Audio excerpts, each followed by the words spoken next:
Anyway, for someone that's spent 4 years in prison and then going to launch a extremely successful popcorn brand, and as we just spoke, you're also going to Walmart soon. So I just maybe want to start off with when you initially found out that you were going to prison, kind of what was your mental space at that moment? And from there, just take me from there to the initial thought process behind starting a popcorn brand while you were in prison. After I got arrested, I spent a good year being mad, a good year wanting to basically like not go, you know what I mean? But I kind of got tired of feeling like that. Like I started to really believe in myself and my ability to recover.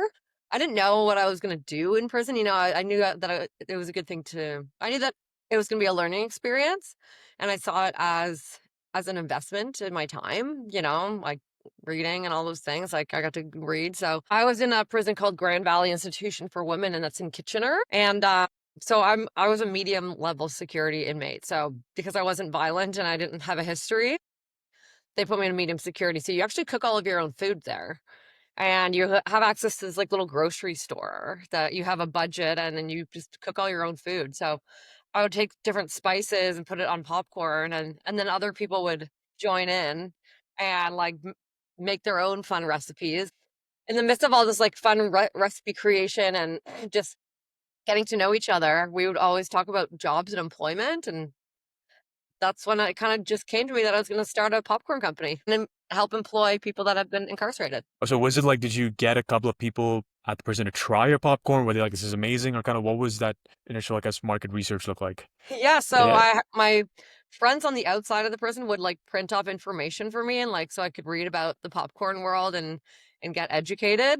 And so that combined, I would like call my mom up and ask her like what books I should read, and then I would get them from like the library because we had access to the Kitchener library. So I was able to really dive into the food business while I was in there. And then my current business partner, he's been with me since like the beginning. So he would also like print off stuff and send me stuff and research stuff, and we would design our logos. So a lot of the foundational stuff was actually built inside. So by the time you were released, was it already launched by then? Or like, No, no, no. Like so I would make like different recipes like inside. And then when I came out, I would like do like little events and stuff. So because I was an inmate, I can't like run a business. It's not exactly condoned. So but we were able to kind of get everything built ready for launch. And then as soon as I came out, I was doing like my first event within a week. So I started like selling to people that had events, and we didn't get into stores right away. I mostly did it as like an event-based popcorn business, and then went from there. amazing, amazing, amazing. And if I'm not mistaken, there's no like, they don't give you access to internet or, No so internet. wow. So you're doing books, handwritten letters. Yeah, handwritten letters, sketches. Like our logo designs were sketched. My business partner's name is Ryan, and he would sketch these fun little and send it in to me. Or he'd make like little designs on his computer because I'd snail mail, but I didn't have the internet. So I checked my mailbox every day. Like checking the mailbox was my favorite part of my day to see which mail I would get. Wow, wow, wow. That's incredible. So then when you initially went to these events and you were kind of, what was the initial reaction? Was there like, people were like, they love the taste, they love the story. Of course, you have an amazing story as well. Like, what was the initial kind of sales look like? It got really good feedback. We had a lot of flavors. So when I got out, I would basically buy all my seasonings like from Bulk Barn.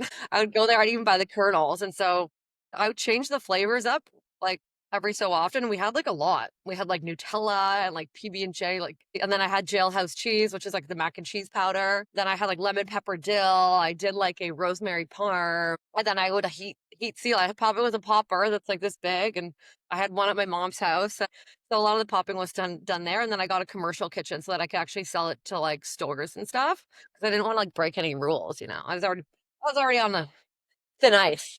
So Fair enough, fair enough, fair enough. And then what were those initial conversations like with stores? What were some of the things that they were asking you for, and kind of how was that? yeah, so I did an article. So I got a lot of press when I came out, and because I shared the story on my own terms, so I actually got a lot of inbound like response, and most of it was really good. Obviously there's going to be people that will never like you, and that's fine. That's just the internet. But I would honestly, I'd just go. I started with like local stores. Like there was one near my mom's house called the Casual Gourmet, and it was like a little kitchen store, and but they also sold like some snacks and stuff. So it started small because like my shelf life wasn't that long that big at the time. And then I started selling to like markets and I drive in like my car, drop it off, and then eventually I had to rent a U-Haul to drop off to all the stores, and I'd call these stores like, and it was actually pretty fun because I got to go to all these like, little towns, and when you start and you get to know the owners of the stores, and yeah, it's definitely more personal working with smaller stores than it is the bigger stores, right? So it's fun to go back and visit and see the ones that who supported you in the very beginning.